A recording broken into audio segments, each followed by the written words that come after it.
In today's lesson, we're going to find the angles and area of parallelograms and triangles. You ready to learn, B? Yeah. Okay, let's do this. Okay. First of all, as a quick review, we know that if we have a rectangle here, which is a parallelogram, right? To find the area, which is all the good stuff on the inside, that the area is the base times the height.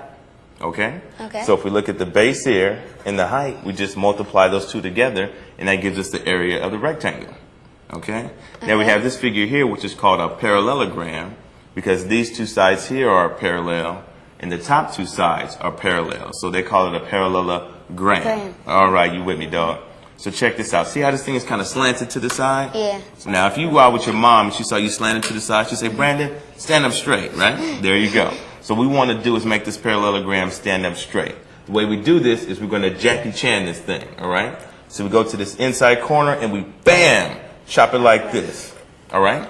So that gives us this little triangle here. And then we're going to do the other Jackie Chan move, and we're going to flip it to the side to bring it over here. Bam, just like that. And this goes away. Now look at what we have. Now that it's standing up straight, we have our rectangle. You got it. And now we can just use the same formula we had before. The base times the height gives us the area of this rectangle. You with me, dog? Yep. Cool, cool, cool. Let's try an example here. Okay. Now look at this parallelogram here. We have the base, which is 5 inches, and we have the height here, which is 3. All right? So we're going to Jackie Chan it one more time. Bam! Then we get our height, right? Yeah. Then we're going to flip it over to the side. So we drop us like it hot right there. Scratch this, and now we have our full rectangle. So now let's just try to find the area.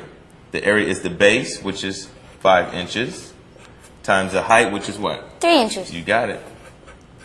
And that gives us what? 15 inches. 15 inches Squared. Very good.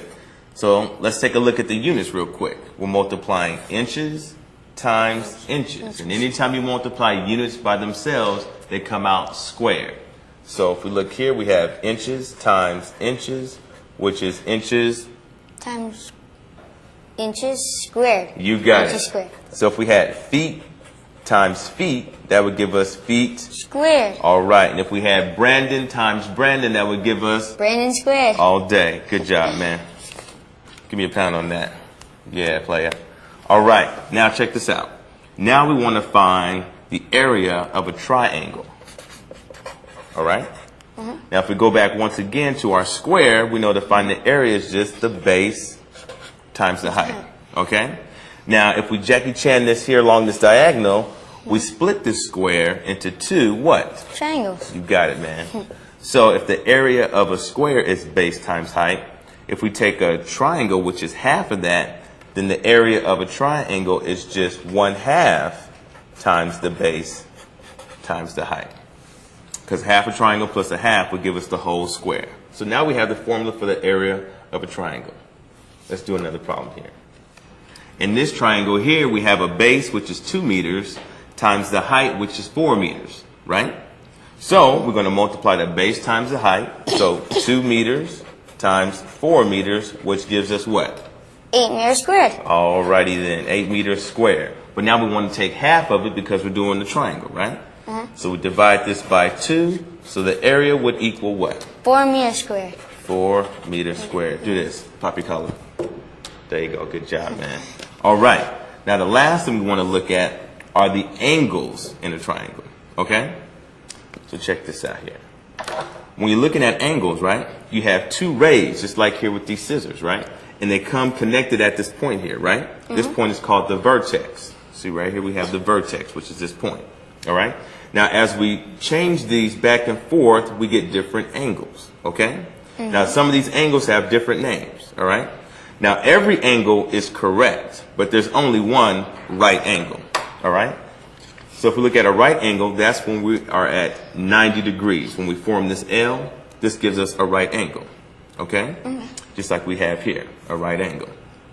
Also, now, if you have angles that are less than 90 degrees, these nice little cute ones here, right? These are called acute angles. Any angle less than 90 degrees is acute. All right? Okay. Now, when we're talking about the big dogs, those are the angles larger than 90 degrees, all right? These big angles here, larger than 90, but less than 180. And these are called obtuse angles. These are the big dogs, all right? So we have the acute angles, which are the small ones, the big L here, which is 90 degrees, and the obtuse angles. Two other ones I want to talk to you about real quick is a straight angle. This is 180 degrees, going from 0 all the way to 180, half a circle, all right? And then if we go all the way back around to where we started, that's 360 degrees, all right? Yeah. So you understand that lesson? Yeah. Cool, good job. I want you to go do some problems and get ahead in math.